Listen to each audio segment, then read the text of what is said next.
पटना विश्वविद्यालय में स्नातक खंड प्रथम में नामांकन को लेकर बिहार बोर्ड के विद्यार्थियों के साथ हो रहे घोर अन्याय के खिलाफ Bhajpa MLC professor doctor Naval Kishore Yadav ने प्रेस कॉन्फ्रेंस आयोजित कर छात्रों का संज्ञान लेते हुए अपनी बात रखी। आइए सुनते हैं क्या कुछ कहा उन्होंने।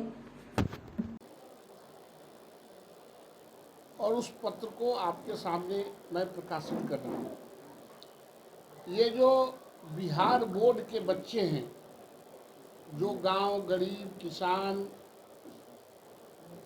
अत्यंत जो गरीब हैं, अंतिम पंक्ति के रहने वाले जो अभिभावक के बच्चे हैं, जो बिहार बोर्ड में पढ़ते हैं और जो बिहार बोर्ड से पास करके पार्ट 1 में डिग्री में एडमिशन चाहते हैं, उनके नामांकन के संबंध में मैं ये बात रखना चाहता हूँ कि इस बार 2012 से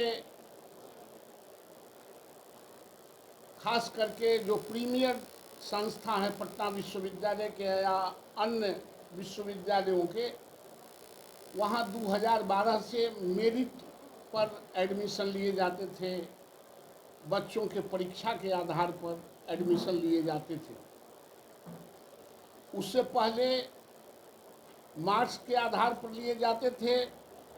मैंने सदन में एक प्रस्ताव रखा था कि बिहार बोर्ड के बच्चों के प्राप्तांक कम आते हैं, सीबीएसई और आईसीएसई के बच्चों के प्राप्तांक, जो प्राइवेट स्कूल हैं उनके बच्चों का प्राप्तांक अधिक आता है। हमारे जो बिहार बोर्ड के बच्चे हैं उनको 30 नंबर से मार्किंग स्टार्ट होता है और जो प्राइवेट स्कूल है, जो सीबीएसई आईसीएसई, उसको 99% से स्टार्ट होता है, 99% से नीचे आता है और यहाँ 30% से ऊपर जाता है।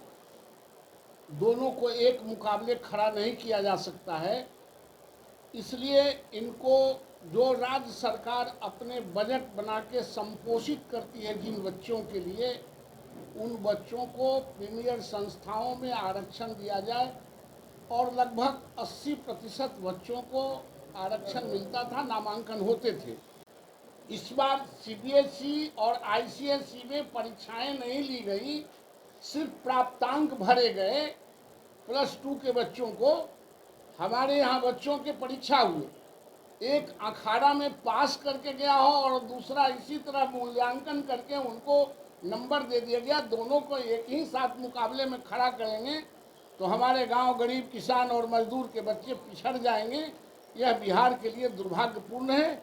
इसलिए मुख्यमंत्री जी से ये मांग करते हैं कि इन बच्चों को कंपनसेट किया जाए, इन बच्चों को नामांकन के लिए स्पेशल प्रावधान किया जाए। आप लोग अब कुछ पूछो।